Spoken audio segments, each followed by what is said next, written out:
Louis-Marie Cordonnier. Ce nom ne fait pas forcément tilt, même si de nombreuses rues portent son nom dans le nord de la France et en particulier à Lille. C'est plutôt son œuvre qui est célèbre, car elle a façonné le paysage et l'identité du département du Nord. Louis-Marie Cordonnier est en effet l'un des architectes les plus prolifiques sur ce territoire.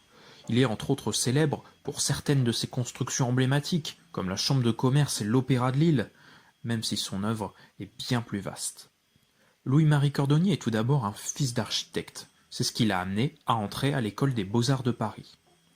Son premier chantier, à la sortie de cette école, c'est en 1883, l'hôtel de ville de Los. Né à Aubourdin en 1854, il fait de cette construction d'hôtel de ville le premier manifeste de son style régionaliste. À travers son architecture, Louis-Marie Cordonnier veut rappeler les spécificités des constructions en Moyen-Âge en faisant des rappels au beffroi si important dans le Nord. Les hôtels de ville qu'il va construire sont donc souvent constitués d'un corps massif surmonté d'une tour qui rappelle les beffrois. Il veut à travers son architecture affirmer un retour à l'identité locale. Le plus gros chantier de sa carrière sera la construction de la Chambre de commerce de Lille, une véritable revanche pour lui et surtout une grande consécration.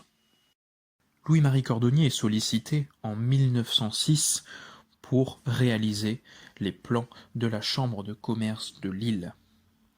Alors qu'il avait été lauréat en 1885 du concours international d'architecture, pour avoir réalisé la bourse d'Amsterdam, il est détrôné par la suite par un architecte moderniste. Louis-Marie Cordonnier ne se décourage pas pour autant et poursuit les chantiers, que ce soit l'hôtel de ville de la Madeleine en 1886. Il remporte aussi le concours international pour la restauration de la façade de la cathédrale de Milan. Il mène le chantier de l'hôtel de ville de Dunkerque, remporte le concours pour le Palais de la Paix à La Haye en 1905. Toutes ces réalisations et tous les concours qu'il gagne, c'est lié à son style si spécifique, néo-régionaliste. Réaliser la Chambre de commerce de Lille est donc pour lui une revanche, l'aboutissement de sa carrière où il va mettre en exergue son style si spécifique, ce style néo-régionaliste, inspiré de l'architecture flamande du XVe au XVIIe siècle.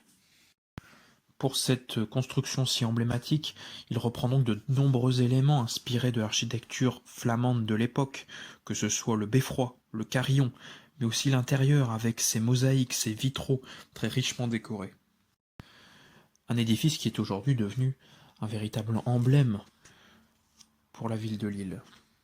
L'autre chantier lillois qui fera sa renommée est l'Opéra de Lille.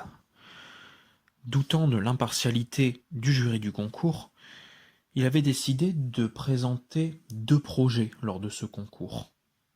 Le premier, dans son style habituel néo-régionaliste, et un deuxième, plus classique, avec quelques touches de modernité. La municipalité, pensant l'éliminer avec le premier projet, choisit donc le deuxième, classique avec des touches de modernité, aussi un projet du célèbre architecte. Ensuite, pendant la Première Guerre mondiale, Louis-Marie Cordonnier réside à l'Institut de France et s'adonne à une autre activité qui va être très présente pendant sa vie, l'aquarelle et la photo, avec une attention particulière portée à la nature. S'ouvre alors la période de l'après-guerre et de la reconstruction. Le Nord, très touché par les ravages de la guerre, doit reconstruire de nombreux édifices.